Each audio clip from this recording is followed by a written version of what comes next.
Hello, YouTube. 2016, Camrock. You know, I be thinking sometimes, what if some of these videos I do and the voices I do and the characters I do and comedy I'm making that I think is hilariously funny is just fucking dumb as shit to everybody else and just outright crazy. You know? And then I think, well, what if it's just so good? You know what I want to encourage myself? What if it's just so good? It's ahead of its time. And it's just so funny that the people around me are just not smart enough to laugh at it. You know, dick and pussy and get bitches jokes. It's very educated, high quality, high level stuff. Ivy League, you run in the finest of circles, you know what I mean. So clearly, you know, when I'm making such high society comedy for the aristocrats and such, you know, I think, man, you know, maybe it's just ahead of its time. Because think about this. Most things, when it's ahead of its time, you don't know it till, you know, everybody else catches up to that shit. Who knows how long that'll take. Edgar Allan Poe wasn't a hit till that nigga was dead. And, you know, you got, you know, what about the first fly to ever eat some shit? You ever think of that, huh? You think that nigga was popular when the first nigga ate shit and everybody else was looking at? No, that nigga was crazy. The first fly to go over there and say, you know, fuck it, I'm gonna try. I'm gonna eat this shit. You know, it's everywhere. All the animals are dropping it. And, nigga, it's smelling kind of good. You know, I'm tired of looking for real food. I'm just eat this shit. It's easy. It's right there. Of course, you know, one of the flies seen that nigga and they went to his boy. Hey, man, your brother Larry, man, is fucked up. He needs some help. And we just gotta, you know, what? Larry? What's wrong? What you talking about, Larry? What's wrong with Larry? Look, you know, before we tell you, we don't really want you to freak out or nothing, man. You know, we trying to be, you know, cool about this. But listen, man, what's wrong with my brother, man? Damn, look, man, just listen. Look, Larry over there eating shit right now, okay? And eating shit? My brother Larry? Yes, but calm down. Listen. We don't know. We think he might be a little crazy. So, listen, he over there smiling his ass off. He says it tastes wonderful. But we don't think maybe we think maybe he don't know he's eating shit right now. You telling me my brother Larry is eating shit right now over in that field over there. Cow shit. Larry, my brother. The fly that we all look up to and shit. The flyest fly around. I mean, we call that nigga that shit. That nigga's eating shit right now? Listen, man, I knew you was gonna react like this. I ain't really, you know, look, man, we gonna get us some help. We just wanted to come to you first before everybody else, you know, came over here and bothered you with it. Here they come now. See, look, man, listen, they gonna be saying some shit. Hey, nigga, Larry crazy. You need to get your brother.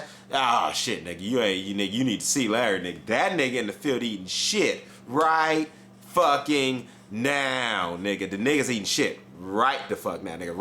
Nigga, Larry in the field eating shit right now, nigga. Yo, brother. Motherfucker, you need to go check on your brother, man. He eating two handfuls of it, too. He just shoving the shit in and he's smiling and the niggas, I never seen the nigga happier.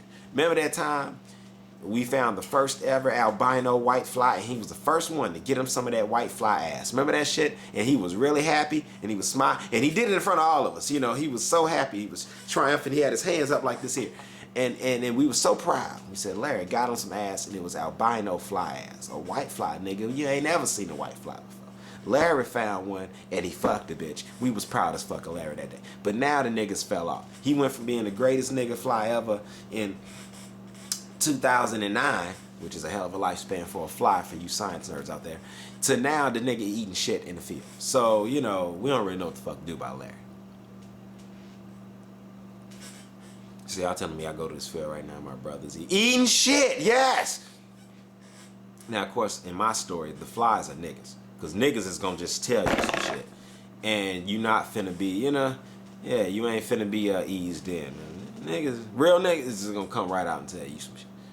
You know what's happening, right? For those of you who are a little older, this is ahead of my time too, but I got the movie, I seen it. And you can get it at Walmart on DVD in the bargain bin. Old Richard Pryor classic called Which Way Is Up. When it hit the theaters in the 70s, this movie was just fucking ahead of its time. And if you watch it to this day in 2016, it's one of those comedy movies where it's obvious it's ahead of its time. The shit he talks about, he's talking about fucking and stuff at a time where for white people cinema, you know, Rosemary's Baby was an exciting, scary movie. I don't recommend watching it. I'm gonna save you that trouble. It was the worst fucking movie, scary movie almost ever. It's right up there with Jeepers Creepers. Both of those are just fucking terrible ass horror movies. But I mean, there's nothing scary in the whole Rosemary's Baby. The Damien 666 movie, whatever it was called, The Omen, that was it. That one had more shit happen in it, way more. That was actually relevant and made it scary. Well, not scary, but you know what I mean. A decent movie, watchable by back then standards, not by today's standards. No, none of that shit is watchable by today's standards, which is amazing. That's the progress of the cinema, biz. A movie like Underworld or Van Helsing, you know what I mean? X-Men. Movies where there's a lot of action and they get right into the shit. Remember how X-Men 2 kicked the fuck off? That nigga tried to assassinate and go in the White House and shit. I mean, it was an off-the-chain movie. And it was my boy, Nightcrawler. You know what I'm saying? Poofing and vanishing, zipping through that bitch. I mean, that was the shit, nigga. And you know that was it. Even if you didn't like X-Men up to that point, nigga, you was a fan after part 2, nigga. Goddamn. You know what I'm saying? Come on now. And I don't get why they trip off Wolverine so much. That nigga the weakest nigga on the team. Yeah, well, not the weakest, but he amongst the most useless. I mean, he can heal, and he's a decent fighter, but the nigga ain't like, martial artist or nothing like that. So, when that bitch Mystique be taking it to his ass, I'm like, that bitch can whoop that nigga ass all day long, and he can't do shit but take it. They let him get a hit off in the script, but in real life, Mystique fucked that nigga up so bad. I mean, dude, real, come on now. But, of course, in the real movie, dude ain't a trained martial artist, I guess. I don't know. At least in the movie, they not letting... In the cartoon and shit, the nigga do some hardcore shit. But that's for my comic and cartoon nerds out there that watch that shit like me. I use the word nerd a lot. And, I'm proud of the word nerd, for those who don't know. And so, I use it. It's not a negative thing. I just think it's something that when I was a kid, it meant you were smart, you know what I'm saying? And you were going to basically have a lot of money when you got older. And eventually, you would get bitches, And, it's kind of true. I mean, because most nerds go to college. And in college, nigga, you get bitches, nigga. Anyways, so, I ain't lying. I mean, shit, nigga. Go to college, nigga. I'm telling you, shit. You 35. You could be 35 right now. You would be older than me by a couple years. You can be a 35-year-old man. Go to college right now. You ain't never been before. Or have been. Go right now, nigga. I bet you. You class 1, 2, 3, whichever ones you got. Nigga, you gonna be talking to at least 1 or 2 bitches by not even midway, not even halfway through the semester, nigga. You ain't gonna make it that far. Somebody gonna be talking. And in the same way for these ladies out here, man, you know what I'm saying? Like a lot of you fellas and ladies that's in college age group that's dating this shit. And y'all both got a lot of extra motherfuckers' numbers in your phone. Hey, y'all in college and you meeting people all the goddamn time. I was running into that a lot. I remember in school, I called a girl up one day, and then all of a sudden, she was like, oh, I'm getting ready to do something and leave. I'm leaving my boyfriend right now. I was like, boyfriend? I'm like, bitch, you ain't say nothing about a boyfriend when I got the number. It's my first time calling you. Coincidentally, you with your boyfriend, which you did not tell me about. And y'all finna go and leave and go somewhere. I'm like, oh, well, my bad, I guess, or whatever. All right, then. See, I'll just talk to you later or something, maybe. And I was just finna throw the number away and call it that. I was trying to get a call right back. It's this bitch boyfriend. He was like, hey, what's up? Listen, you don't know me, but you had just called and, I was just wondering how you had got my girlfriend's number. And the dude was actually really cool about it. He legitimately just wanted to know, you know what? I don't believe this bitch right now. I'm going to ask you and hope you tell me the truth. And you know what? I told him straight up. I was like, well, she didn't tell me about you, to be real with you, man. I was like, you know what? And to be honest with you, I just got her number. I didn't tell her I was going to fuck her or nothing like that, but I did get her number with the intention of hollering at her, Now I'm like, hey, maybe she didn't know it at the time, even though, yeah, she did. But I left it open for them to just, you know what I'm saying? But I was like, but I did let them know that I was like, yeah, she didn't tell me about no boyfriend, man. And I just got her number and was like, hey, what's up? I'll holler at you another time. Yeah, it turned out she lied to his ass. She had the wandering eyes, And you know why I help brother man out? Cause the man code been around before there was a girl code, there was the man code. And bros before hoes and all that shit. Now I don't put homies over hoes. But if your bitch is lying to you and then she done wrap me up in your shit, now I'm gonna go ahead and tell you and help you out and say some shit. You know what I mean? Right? It ain't my business if you some strangers over there. It ain't my business. But here, I done got this bitch number. And what if this nigga would have been a crazy nigga? You know what I'm saying? Like, you know, shit like that get motherfuckers killed. So ladies and guys, you gotta be careful if you don't know who you dating. You might have a crazy motherfucker on your team and you don't realize that's the crazy motherfucker. You know, they'll kill you over some shit. So then here you are, you putting side people in there that don't need to be. You know, so yeah, don't get me involved in no bullshit. Goddamn, if you know you got a man, bitch, say something. You know, a nigga like me ain't getting your number to be a motherfucking friend, bitch. If I was, I'd have said something. Otherwise, if I'm just saying, yo, all right, well, I am Cam, and let me get your number. I'm courting you, bitch. I'm hollering at you. You know that. Everybody knows that. That go without saying. Anybody that pretends they too dumb to get it, like when I've approached a woman before in either just a public setting or like a bar, and basically she wasn't interested in me getting her number, and that's cool. So I'm like, hey, what's up? How you doing? I'm Cam, you know, blase, you know, can I get your number? And then she acts like she don't know what's going on. She'll, instead of just saying, nah, no thanks, I'm not interested, which I respect way more. Just say you're not interested. Not everybody gonna be attracted to me, shit, my ugly ass. But no, real talk though, like, you know, not everybody's gonna like me. And I'm just saying as I'm not gonna like everybody. I mean, shit, to each his own, you know. So, if that's the case, just say it. You know, when I see a dating profile and it's an attractive white woman that says she just don't date black men because she's not attracted to them, or whatever her reason, it don't matter. I ain't finna be mad, call a race for one. I probably wasn't finna email the bitch, no ways. But still, even if I was, that's just one of many. You know what I'm saying? Out there. So you move on. But, you know, never get to one motherfucker. Try not to, at least. I got a quote Yoda from Star Wars. He tells Anakin, because Anakin was all upset in the third Star Wars movie. His bitch is pregnant. She about to have them twin babies, Luke and Leia Skywalker. And he keep having dreams, Anakin Skywalker, before he becomes Vader, of this bitch dying in childbirth. And he go to Yoda. He's so troubled, he like, nigga, I gotta go and talk to somebody that's above me in a significant way that I can trust. So he hits up Yoda. He like, hey, for all I know, Yoda masterminded ass already knows this shit, which more than likely he did. You know what I mean? Yoda's a sharp nigga. He know way more than he'll tell you. For those of you not hip to Star Wars, nigga, you on my channel, nigga. I like Star Wars. I'm talking about it. Anyways, so he goes to Yoda and he tells him, look, I keep having dreams of death, and it's someone that I care about a lot, very dear to me. I love this person. And as a Jedi, he ain't allowed to have no bitch. He can't have a woman that's having this baby, especially. It's kind of like being a priest, a Catholic priest. You know, you're not allowed to marry and have children. Your dedication is strictly to this life, which interesting twist on the story, George Lucas. I gotta say, it makes me wonder, like, why would you have done that? Because you leave so much more openness in the story when you say that these people are having children, like in that The Force Unleashed. You know, two really good Jedi made this one nigga who was incredible. So you know, it's like, why wouldn't they all get together and be pairing off in couples, like, yo, you know, Master Jedi so-and-so meet Master Jedi so-and-so. Y'all have some strong Jedi bits. You know. I like breeding, but I mean, people that have a common interest and y'all spent all y'all life in school together, training as Jedi since y'all were children, which they do with these Jedi. Think about this. A bunch of them should be in there fucking and freaking and getting their freaking on. Like, nigga, because I would have been.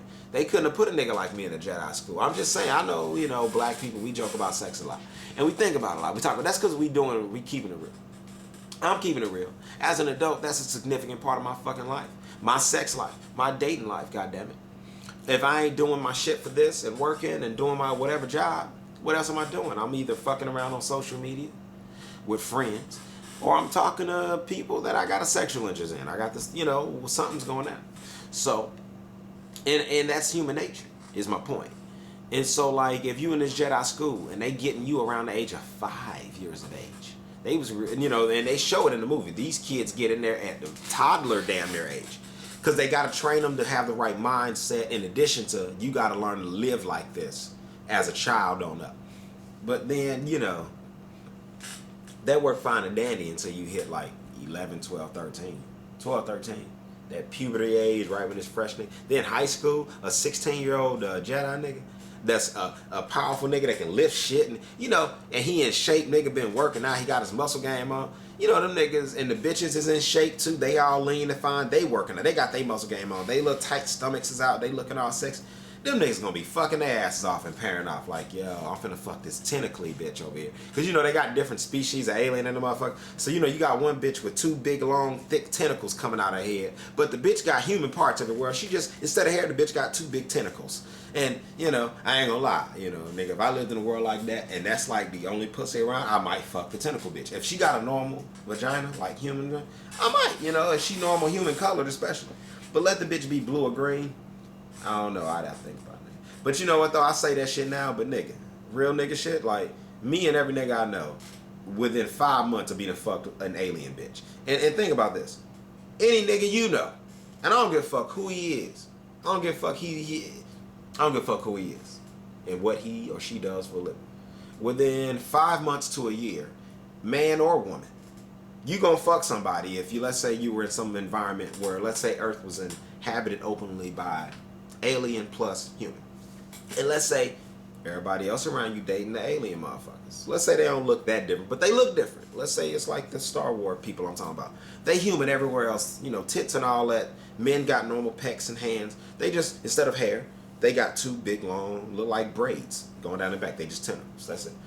And, you know, and they got some other uniqueness to them, whatever, but nothing significant. They still sexually work the same. You niggas would date the motherfucker. Yeah, you would.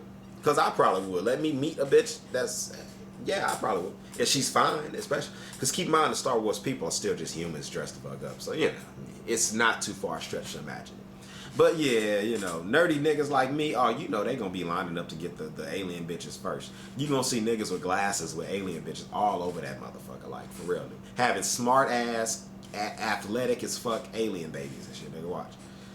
Let that shit go down on Earth, nigga. The human race would be over, nigga. That'd be evolution taking its toll on the human race. Because keep in mind, for us to have been around for thousands of years like this, in the current form as Homo sapiens sapiens, human beings, nigga, we lacking. We behind as a son, bitch, ain't we? Think about this.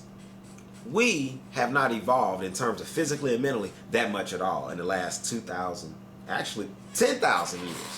10,000, I'll go back far as 10,000 years. Not just 2,000, but in 2,000 years, every other species animal has seen significant change. I'm sure that, you know, there's things that the human body has gone through in terms of like our resistance to disease, for example. And that's a process of evolution, so I'm not going to knock it. I'm not trying to. But in terms of, you know, the average person being able to see it, like, you know, we've become smarter, and that's great, but not that much smarter. Keep in mind, things like the Dark Ages held us back a lot in terms of our society as a whole, overall, humans on Earth as a whole being educated. And that's what counts. As a species, the planet as a whole got to be at a certain level. So if the planet as a whole, for example, I don't believe in supernatural shit. That would include like ghosts. That shit sounds silly to me. So when I meet a woman, and let's say I want to date her, and she tells me, and this has happened before, this is a real story, and I just get this chick's number offline, and we go and talk. We texting and chatting, and we on the phone, we chat. And this was some years back.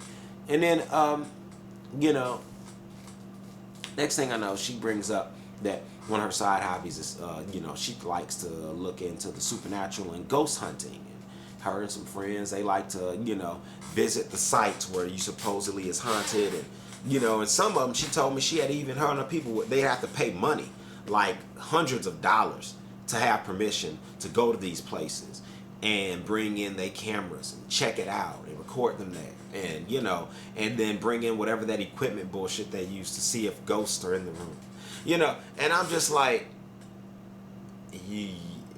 as a group, you know, it was maybe, I don't know, several of them, at least between 8 to 10 people in this picture I seen she'd show. And she said they all went in on it, and the trip cost, like, the permission to go in there as a group was $1,000. So roughly they all paid $100 and something to all do it as a group. I'm like, and when you think about it, like, yeah, if that's really your interest, that ain't bad, I guess. And yeah, awesome. And if you had fun, it created memories for you and your friends, that's great. You know, I can't knock that. But I became less interested in dating her because I'm like, see, long-term wise, that's a big hobby and interest for you. You put money and you make weekend plans to chase ghosts. And I'm like, that's not something I'm doing. And I'm into doing. And I never do no shit. I'm not even going to humor it. And in fact, I was so against her, I couldn't even humor her in the interest of just humoring it. Keep in mind, this is my first time talking to her. I still want to fuck this bitch. So keep in mind, a lot of times, ladies, just so in case you didn't know, men will put up with some dumb shit you're telling us that we think is retarded as fuck. And we'll listen to it and put up and humor you until we fuck you. In case you didn't know, I mean, I don't think I'm telling no trade secrets here. I mean, I thought that was obvious by now. Didn't, like, you know, somebody else in your life tell you? Shit. If you sexually active and you've been with more than one partner, chances are the first partner that ain't with you no more was sexually interested in you and knew at the beginning that he didn't really care to pursue you past the sexual point right away. A lot of times you ladies will be fucking up, and ladies, I gotta warn y'all. A lot of y'all, because of the fact that y'all know we want you for pussy, y'all will fuck up and do stuff, dumb shit that let us know you not at all girlfriend or wife material. Like, it's one thing to be wife material. That comes, for most men who got high standards, that's gonna come later after we've been dating. You've been our girlfriend for a while. But when it come to like being a girlfriend, you just over here. You know what I'm saying? You're not over there, you're over here. Now, your girlfriend, even before you become a girlfriend, we dating you, we want to know, can you make it just to there? Girlfriend status. You know what? It's like a lot of us guys will see you doing dumb things that we don't like. You'll be terrible at conversation. Because a lot of you ladies are qualifying us men in terms of, can we be with you sexually? Which is a great thing to do. But at the same time, you get so caught up in your qualification, you leave out the fact that we qualifying you. And keep in mind, if you're interested in us long term and dating wise and all that shit, you don't want to ex-nay yourself out of us seeing you as wife potential, someone who can raise our children. Keep in mind, we looking at you like, are you gonna be a mean bitch to the kids we have if I impregnate you on purpose or accident one day? The last thing any of us want as men is a bitch that's real mean, that scream and cuss at our children a lot. That's gonna be a mean bitch to the kid. Or a bitch that's gonna be like a terrible mom in general. Any way, shape, or form, just a bad mom. That's gonna be like, you know, just bad, neglectful. The kids are dirty. They look like a feral cat. Like they just run and piss on everything all over the place. Like they got no home training, no manners, no shit, no nothing, goddamn it. You know what I mean? Ladies, yeah. And if you come off as trashy, if you have bad hygiene, you stink, you don't shave, groom well, etc. I know me talking shit about hygiene when I ain't comb my hair in the video probably sounds like hypocritical, but I don't give a fuck. Anyways, men, we can be dirty. Society allows us to. It don't allow you to, though. In this society where you an independent woman now and women make your own money, you do your own career and everything, you got to be a bad bitch. You got to be on top of your shit. You got to be a boss player. So your hygiene got to be on point. A lady can never stink in a public setting. If I get near any woman and she's musky, or, you know, older or something, and I'm mentioning this because for you thicker ladies, and I date thick women, y'all have that issue a little bit more than the thinner ladies. You know why? You got more mass, more weight, more body fat. And, you know, if you got any folds of fat anywhere and stuff, sweat gathers there, and it makes you stink. So y'all have a harder time. Y'all get sweaty a little quicker than if you were a smaller and more shaped person. Hence, I encourage people to work out and get in shape because, you know what I'm saying? It's just better for you hygiene-wise, you know. I'm sure combing my head is better for me hygiene-wise, too. I do it sometimes. Anyways, thank you for being tuned in and like and subscribe. I'm Cam Rock, and I'll holler at y'all another day and time. Peace out, ladies and gentlemen.